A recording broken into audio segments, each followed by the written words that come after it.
ngiyabingelela egameni lika Jesu. Ngibingelele umfundisi Maphumulo, member of the executive committee. Ngibingelele abefundisi bonke abakhona egameni lenkosi yethu Jesu. Ngibingelele mama befundisi, abavangeli, ngibingelele ama-deacons, omama, intombi, insizwa. Ngiyayibona abazalwane igona bengisho nje. Kodwa ngiyayibona insizwa. Ngibingelele abantwana abancane, ngibingelele imbokodo egameni lika Jesu waseNazaretha. Hallelujah. Shine imbokodo, shine. Ngibingelele ama-guest ethu. Ngiyathemba abazalwane we benefited a lot. Hallelujah. Ikomiti lo mama ngiyabingelela egameni lika Jesu waseNazaretha. Bacelile ukuthi abazalwane bathole lokudla esikuthole namhlanje. Bacelile omama bekomiti ukuthi no, siyadinga ukuthi sihlomiswe. Siyahloma ngesikamoya kodwa siyadinga futhi ukuhloma nangaloku kwezwe ukuthi kwenzakalani. Siyabonga kakhulu. Hayi sizwile, hayi sazoxoxa mbali. Ningi imali yami elapho ngakunini. Haleluya, haleluya. Yabazalwane ngoba kumele ukuthi siqwashiseke sazi ukuthi yini into ekumele ukuthi siyenze uma ngabe kwenze njani. Singahlali siqakekile, singahlali sihlukumezekile. Bakhona abantu abatrainelwe ukuthi basize einhlakeni eyihlukahlukene. Haleluya. Uma ngabe sakhuluma usayitsheni ngiyayibuka lento ngithi nje hey hayi bazalwane aswa report ama cases ukuze sisizakale, siwayeke amanga, singawaqambi amanga.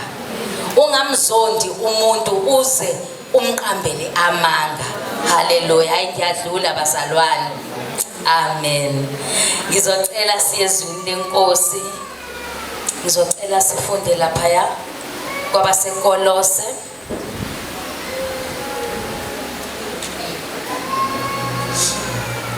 KwabaseKolose sizofunda nje uchapter 3 bazalwane.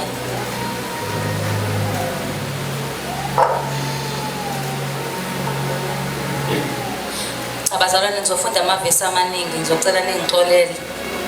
Ngizowafunda nje bazalwane. Haleluya.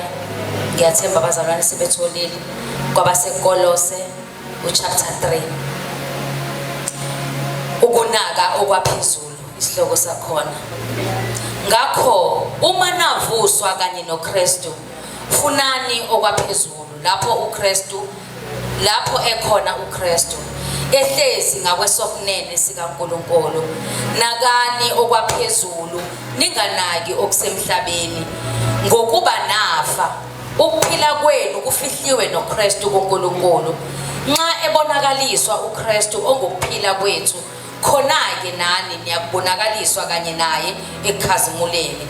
Ngakho-ke bulalani amalungu enu asemhlabeni, ubufebe, nokungcola, nokuhuheka, nokukhanuka, nesangabe, okungukukhonza isithombe, okuza ngakho ulaka lukaNkulunkulu, ekade nihamba kukho nani lapho nisahlezi kukho.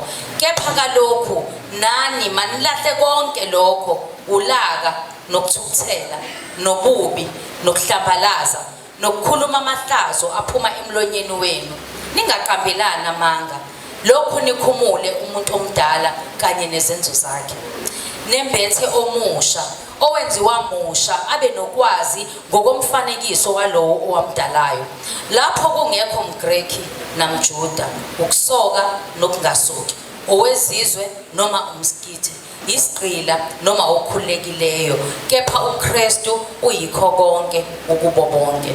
Ngakho-ke njengabakhethiweyo bakaNkulunkulu, abangcwele, abathandekayo, yembathani ububele benhliziyo, nesisa, nokuzithoba, nobumnene, nokubheka kade.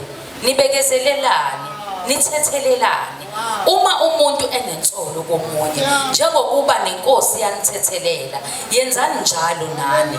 Kepha phezu kwakho konke lokho yembathani uthando oluyisibopho isipho sokuphelela. Ukuthula kaKristu makubuse enhlizweni zenu, enabuzelwa futhi kukho emzimbeni munye, futhi yibani ngababongayo. Izwi likaKristu alihlale phakathi kwenu, livame, nifundisane ngokuhlakanipha konke, niyalane ngamahubo nangezihlabelelo nangamaculo okomoya, nimhubele uNkulunkulu ezinhlizweni zenu ngokubonga. Konke enikwenzayo, noma kungezwi noma kungumsebenzi, kwenzeni konke egameni leNkosi uJesu, nibonge uNkulunkulu oyise ngaye. Baba, izwi lakho liyaphila, izwi lakho lithembekile, liqinisile. Egameni likaJesu waseNazaretha khuluma ngalo, ligcobe ngegama likaJesu waseNazaretha. Uzovule ngisho indlebe yethu yakomoya sizokhuluma kwakho, usilungisise ngegama likaJesu Kristu ophilayo. Amen. Namhlanje bazalwane, enhlizweni yami into ehlalile ukuthi iyiphi indlela yamakholwa, iyiphi indlela yamakholwa. Singabantwana bakaNkulunkulu, haleluya. uNkulunkulu usizile, uNkulunkulu usenzele umusa, uNkulunkulu usilande eindaweni einyanyekayo nezisabekayo. Umuntu nomuntu yena ozaziyo lapha landwa khona, akekho waziyo ukuthi wawuhleliphi, ngoba mase sinje sesibahle, haleluya, kuyaye kube yinto engazathi umuntu uzalwe nje, kanti sasingenje, sasibabi, sasikude noKristu, kodwa senzele umusa ngegazi likaJesu. Haleluya. So lithi izwi namhlanje, ngakho uma navuswa kanye noKristu, funa nokwaphezulu lapho ekhona uKristu ehlezi ngasokunene sikaNkulunkulu. Haleluya. Ziningi izinto bazalwane mesiphile emhlabeni, kuhle kudelile, okunye kuyajwayeleka, kube ngazathi into enhle efanele ukuthi umuntu angayenza noma ngaphila ngayo. Kodwa lithi izwi likaNkulunkulu, uma haleluya navuswa noKristu, uma ngabe sinikele impilo zethu kuKristu Jesu, haleluya, lithi izwi likaNkulunkulu uma ufunda kwabaseKorinte u2 Corinthians chapter 5 verse 17, kepha uma umuntu ekuKristu Jesu uyisidalwa esisha, konke okudala kudlulile. Haleluya. Bheka sekuvela okusha, kuvela okusha bazalwane, masifuneni ke okwaphezulu. Asingafuni izinto zaphansi la emhlabeni, ngoba emhlabeni la kona khona inyundo. Haleluya. Lithi izwi likaNkulunkulu, uma ngabe thina haleluya simkela uJesu siyafa, haleluya, siyafa enyameni, ngoba ngombhabhathiso esingena kuwo, lowo mbhabhathiso usuke umfanekiso, haleluya, wokufa. But now ukufa kumele kube ukufa enyameni. Haleluya. Inyama yethu kumele ife, siyivumele ife, asiyithulisi kodwa siyayibulala.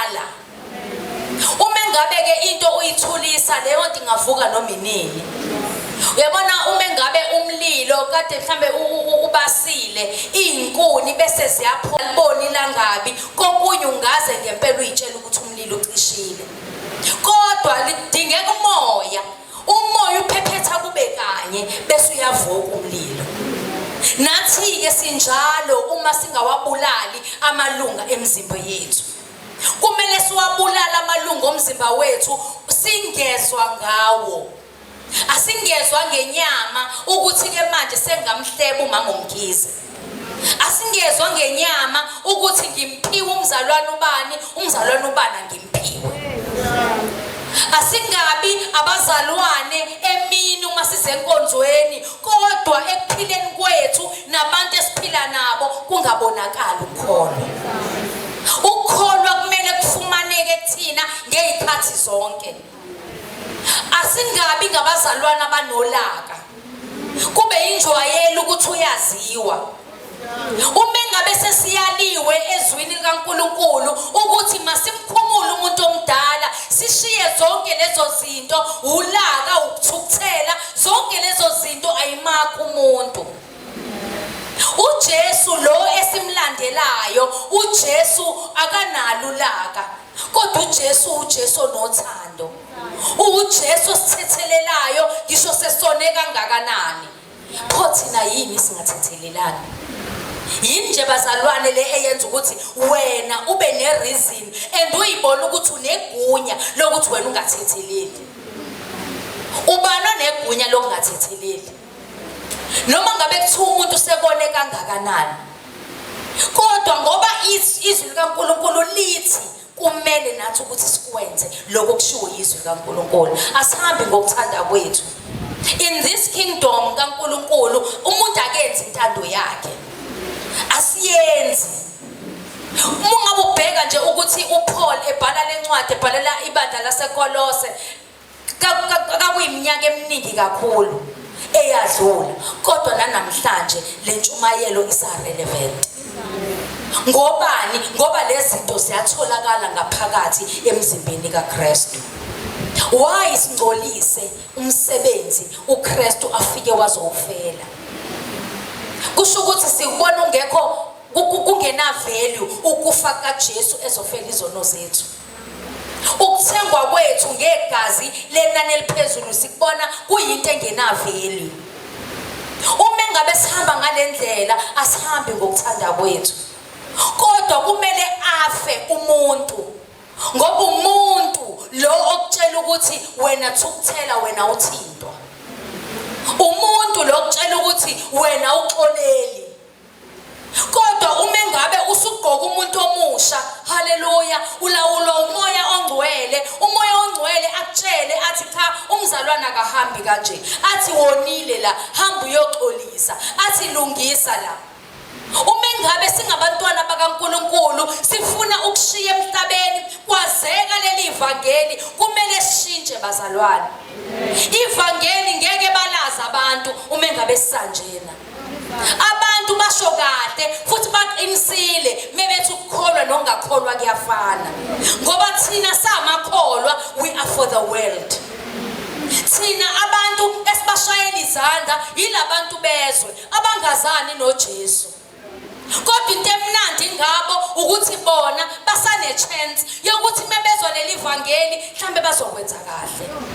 Thina inkinga esingayazi ukuthi njengoba silijwayela kanje ivangeli kuzoba nzima ukushintsha thina, ngenxa yokuthi sazi umusa wakhe. Umusa wakhe bazalwane yebo usanele sonke, kodwa masishintshe. Makungatholakala amazwi abolile aphuma emlonyeni wethu. Uyabona nje ube umzalwane kulula nje ukuthi akhiphe inhlamba. Umzalwane kulula ukuthi aphoqe omunye. Yabona mangabe ukhuluma nje wena, yabona umuntu akanayisho noma lezwi ozokhipha namhlanje li right noma lizomphoqa.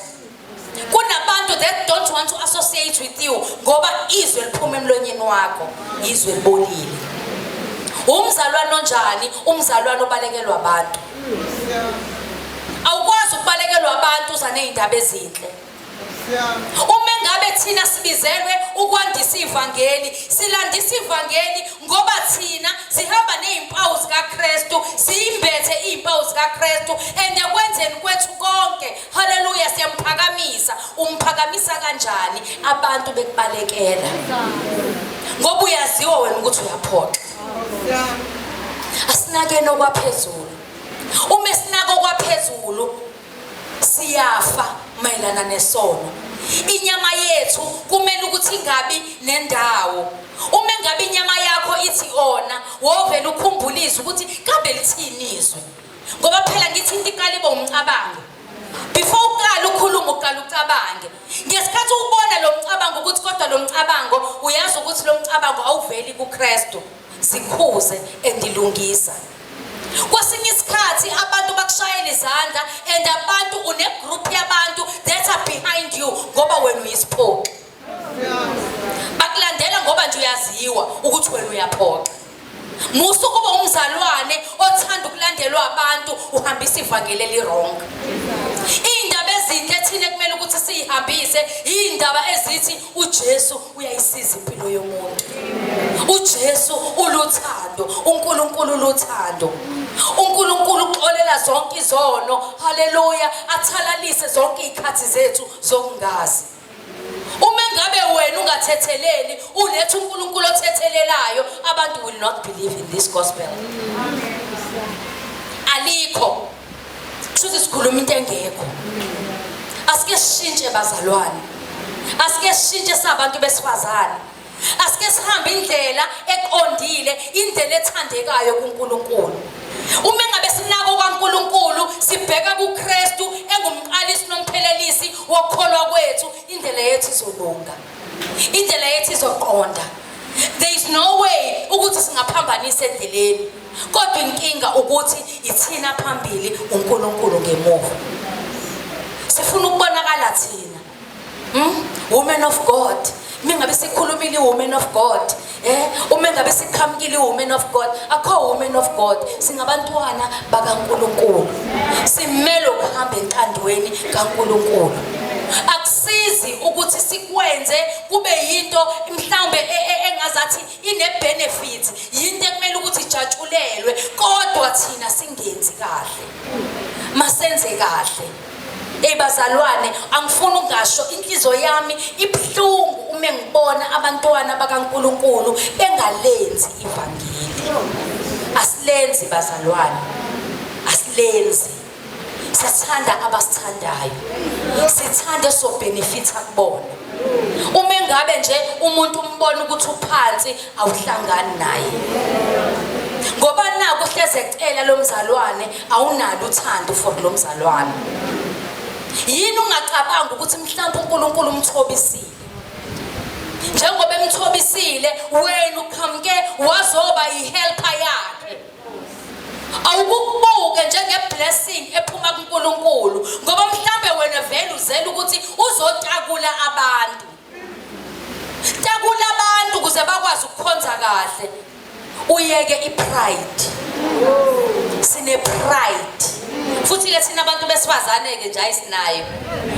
Ngelinye ilanga wathi omunye umzalwane, washo into bazalwane iyangiphatha kabuhlungu. Ethi sithi mesithenga ingubo ezintsha, sifuna ukufika late. Khona mengabe usuqhamuka ke, vele phela ngithi sifaka amahili. Uzothi mengabe sekuthi bazophenduka bakubona, ujabuleke ukuthi hayisebe ngibonile. Noma ngabe kuthiwa ngifike sekuzothiwa amen, kodwa kona bangibonile. Pride. Into encane. Kona lokho nje ukuthi uma ngabe ngiqala ngigqoka ngifuna bangibone. Pride. Pride. I-pride yakhipha uSathane, yamehlisa uLucifer, yamsusa esikhundleni, waye in charge. Hallelujah. Kodwa namhlanje ula emhlabeni akazi nokuthi obani ayobe bhubha nabesihogweni. Ngoba uNkulunkulu usasenzela umusa. Mesenzela umusa uyayitshela ukuthi usekuwinile, uphinde futhi umphunyuke. I-pride eyamkhipha. Mhlambe wena wazi ukuthi pride iyalimaza, ipride iyabulala. Endiyona ipride esenza ukuthi sihluleke ukumkhonza kahle uNkulunkulu. Ngoba siyibona thina siphezulu, siphakeme, asikwazi ukuthi singehlela abantu. Asikwazi ukuthi thina singakwazi ukulinganiswa nabo. Masithande. Luyisibopho sokuphelela uthando. Ukuthanda bazalwane akukhiphisi ngisho isenti. Uthande nje omunye umuntu. Ithi mivuka lento uthi ngiyumntwana kaNkulunkulu. uNkulunkulu umyala ukhiphile lona. Kumele ngikwenze ukuthanda abantu. Akulula ngoba umuntu uyakona usuku nosuku. Umuntu futhi kona mengabe sebonile ukuthi uthotshiswe uNkulunkulu, ukubona engathi uyibhola, engathi ngakukhathela kushonisa noma ingakuphi. Kodwa inkinga sibizelwe kulomyalelo wokuthi asithandane. Umthanda kanjani ke umuntu, haleluya, elekude nawe uhluleke ukubathanda ikhaya lakho? Angithi awubathandi wena laba bakini abangakhona. Abantu abathandayo uthanda labo khonza nabo. Nabo labo khonza nabo uyabahlukanisa, khona abakholwa ngempela, khona abadlalayo. As long as siselana uNkulunkulu sasenzela umusa ukuthi sizozwa izwi kaNkulunkulu hleze siphenduke. Haleluya. Ayibazalwana sike silungisa senzi kahle. Asenzi kahle. Ibandla likaNkulunkulu lilimele. And akusizi ukuthi sithi sifuna ukuphumela ngaphandle siyobashumayeza thina sisodwa silimele. Abanye silimezene khona la. Nofike limela sikwazi ngisho kuba nesikhathi sakhe. Ngoba thina sifuna umuntu operfect, oselungisisiwe. Ayikho leyo nto. Khona abantu abazohamba step by step. Kuzoza kancane kodwa ekugcineni indaba yethu. Ngempela ukhuleka kanjani? Kunabantu abaningi kangaka wena ongabafuni. Kunabantu abaningi kangaka obafisela kabi.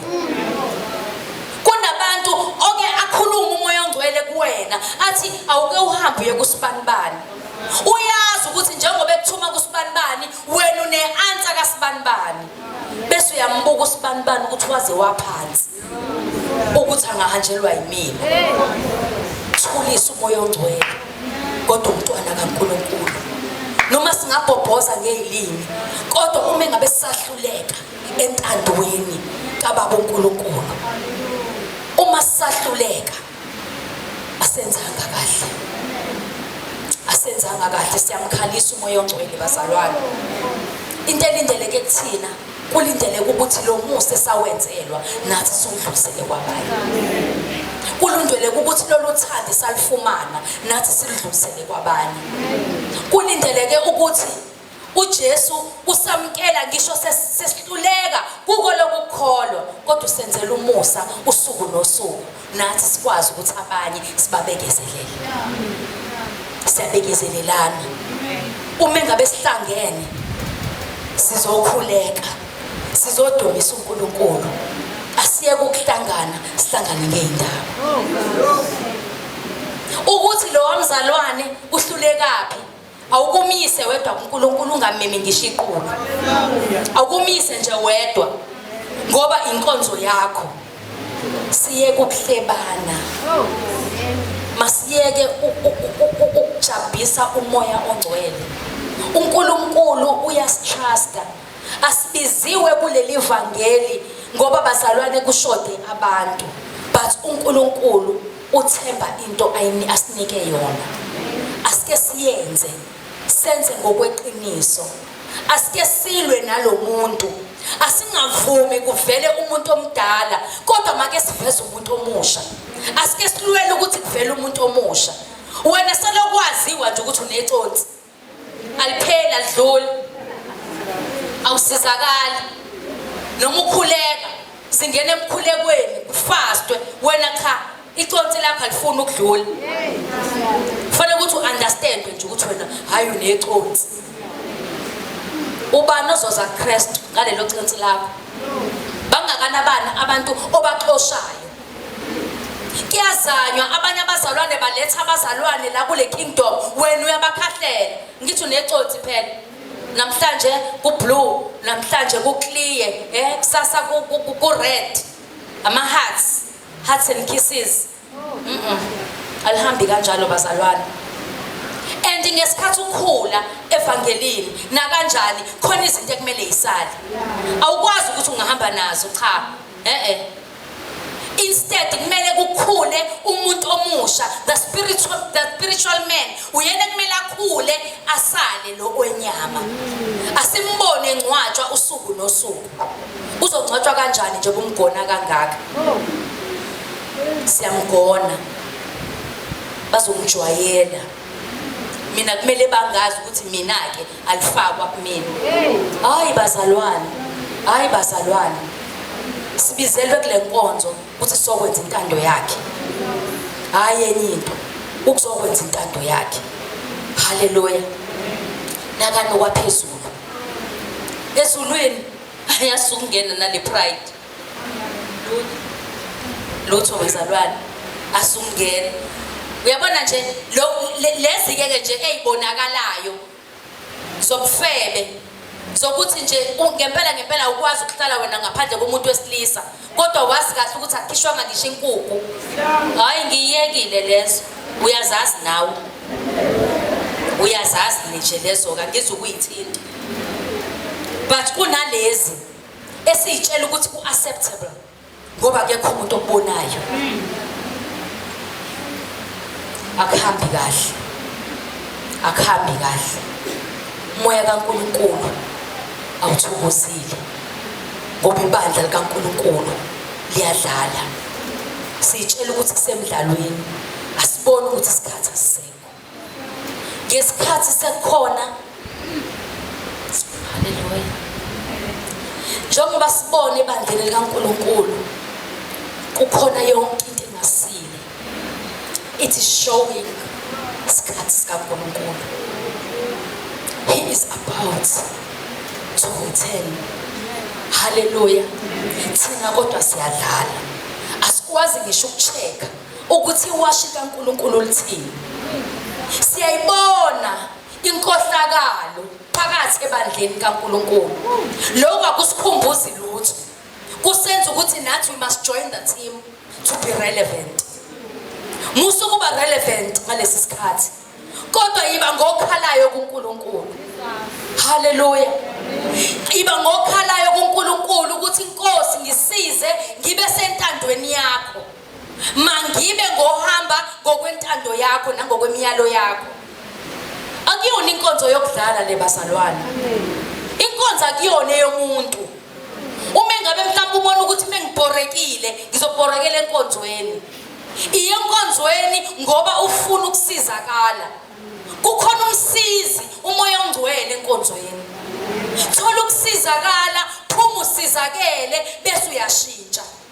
Musu kubuyela odakeni njengengulube. Ingulube uyayithatha uyigeze kodwa izobuyela odakeni ngoba indalo yalo.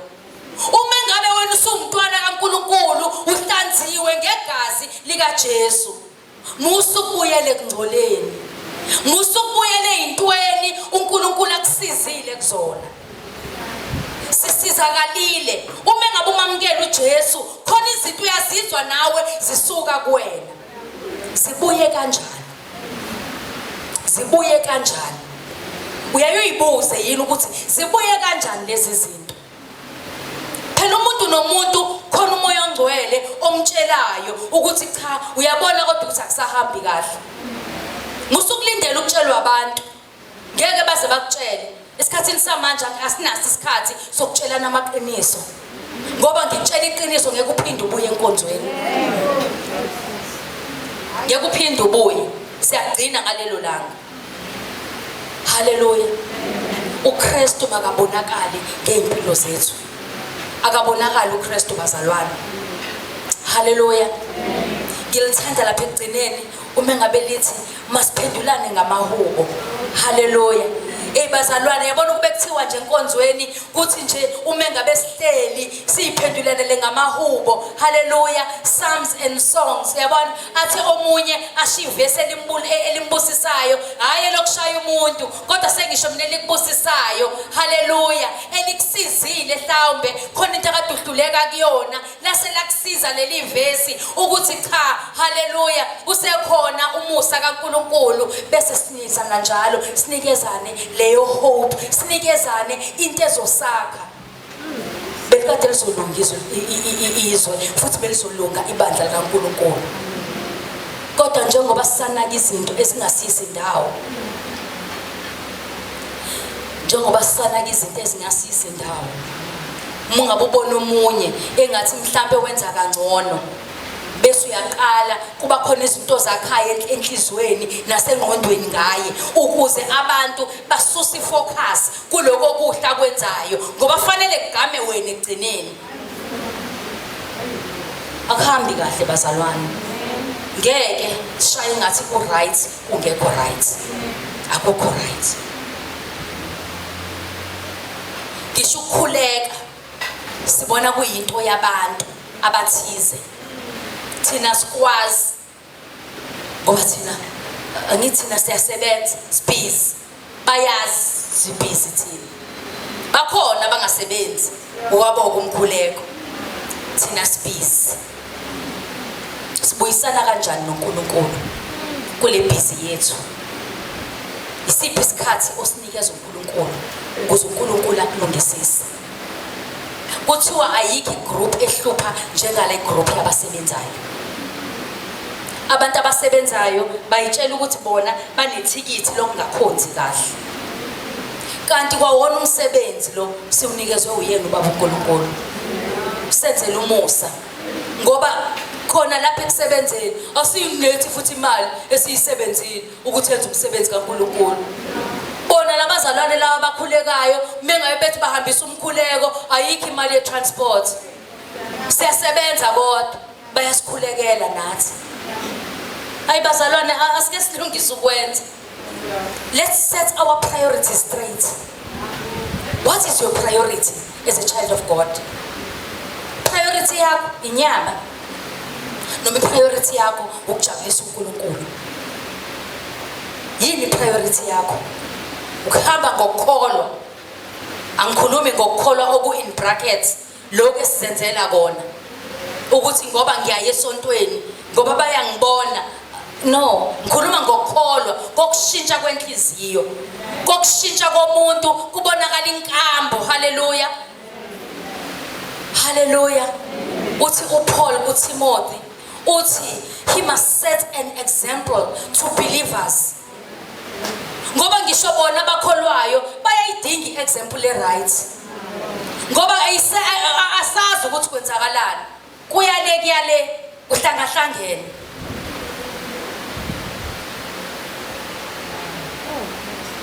Sizophendula bazalwane, sizophendula. Uthi uJesu akusibo bonke abathi inkosi inkosi abayokungena embusweni. Uthi kodwa owenza intando, owenza intando.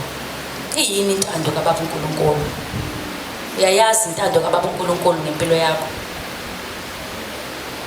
Mingabe ungayazi ke wayihlupha ngoba uyisearch because isezweni. Uyena ekumele ukuthi simcele ukuthi asazise lokhu kuyintando yakhe okuhle nokuthandekayo kuye.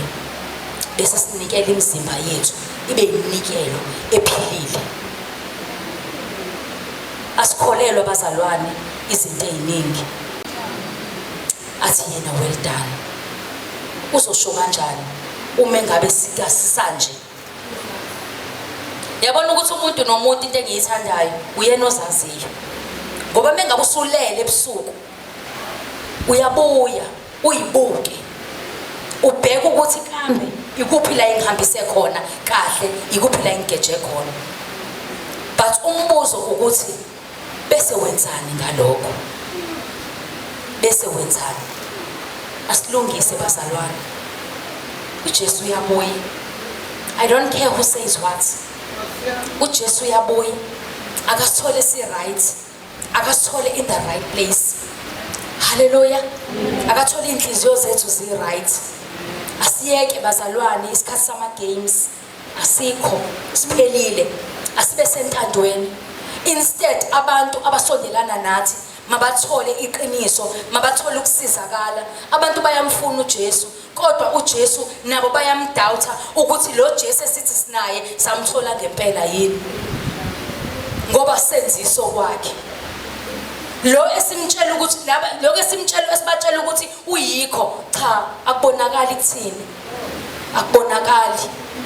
Kumele phela abonakale, angithi abonakale kuthina, ephila kuthina. Athi uPaul akasangisaziphileli mina, kodwa uKristu ophila kimi. Haleluya. Ileyo nto bazalwane kumele ukuthi kubonakale yena. Abantu babone ukuthi yazi ukuthi cha, yona lento lena siteze sitshelwa ngayo, kodwa bakhona abenza ngendlela ehlukile. Bakhona abenza ngendlela ehlukile. Okungenzeka ukuthi iyona ke le gospel yangempela le kumele ngabe sitshelwa ngayo. Asike sishintshe. Akuzenzele nje owakho kube umthwalo wakho ukuthi inkosi ngishintshe. Ngishintshe sengidlale kakhulu. Mhlambe sengiyitshela ukuthi ngikwaze kakhulu. Ngaze ngajwayela endleleni. kodwa bekuyisikhathi lesi sokuthi mangishintshe. Abantu bathola ukusizakala ngoba there are so many people aba-associated with you, kodwa bayitholi lento uNkulunkulu abasondezele yona. Abayitholi. We just joined the group. Igroup engayenzi kahle. Hallelujah. Kanti kumele ukuthi siphume.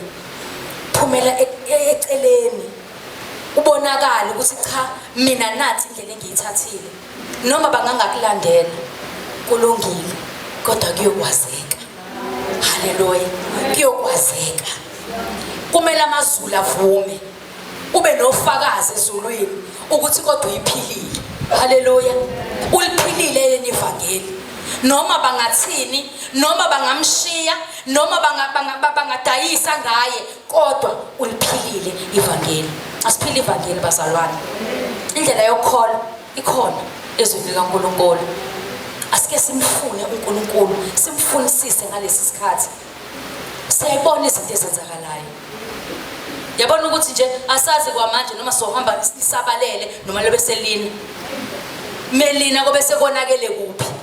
Uthulele endlini, ugqibeka khona endlini. Ulele. Cabanga ke sesihlabelela sesishaya itimela emgcwabeni wakho, awazani naye. Awumazanga. Awuzange uzumazi. Uthe noma unikezwe ichance but you did not change. Ashintshe. uNkulunkulu isikhathi asinikeze sona, isikhathi siyibhansela. Siyibhansela. Ungabe ungakaboni ibhansela le. Ibhansela ukuthi mina nawe asilungise. Asilungiseni bazalwane. Kuyoba kubi. Yazi kuyoba kubi. Hawu, sesendlela achibile omlilo bazalwane. Awungeke bazalwane. Hayi mina ngiyanqaba. Ha, cabanga nje njoba ngimela yazi ngiyajuluka. Nami ngiyafisa ukuvela kamnandi kwicamera. Yabona nemakeup mhlawumbe kodwa phela bengayifakile. Yabona? Kodwa manje ngoba fanele ngisho lento. Kufanele ukuthi ngisho. Bese bazalwane ngiyalahlwa. Ngeke. Asilungiseni bazalwane. Asilungiseni. Asenzeni kahle. uNkulunkulu athokoze ngathi. Abantu mababone isihambiso kwakhe. Abantu mababone noma ngabe kuthiwa abanye abasafuna ukuliphila leli vangeli kodwa wena hallelujah uthi nje for his sake ngoba ngiyamazi ukuthi wangishintsha wayishintsha impilo yami. Hayi mina abazalwana wangenzela umusa.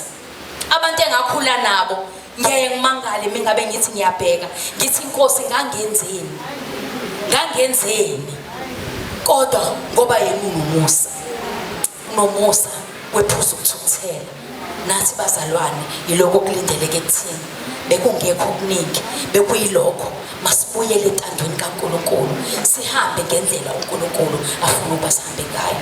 uNkulunkulu anibusise ngalesi sikhathi. Ngicela siphakame.